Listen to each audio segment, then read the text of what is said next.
Monday, February 19th, 2024. Focus. You shall love your neighbor as yourself. I am the Lord. In the Old Testament times, God gave Moses the 10 commandments. Jesus emphasizes only 2 commandments: love God and love your neighbor as yourself. The first reading stresses that holiness is about prioritizing the good of the neighbor over our own. Jesus also taught that if we loved God wholeheartedly, we would do only good to others and be the sheep that He will separate and save at the final judgment.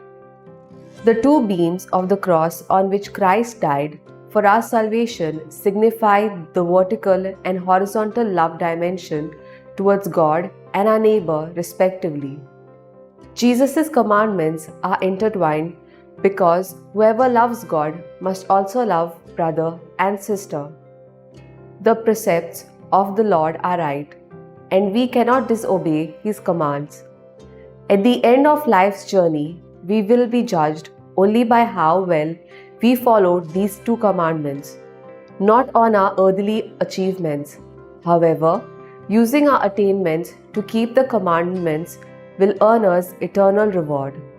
Our best approach is to follow the golden rule. Whatever you wish that others will do to you, do also to them. Stepping into the shoes of persons who differ from my point of view gives me insight to reflect on theirs. This realization is possible only by God's grace. Fruit. I now ask myself if I have realized the seriousness of this twice repeated commandment.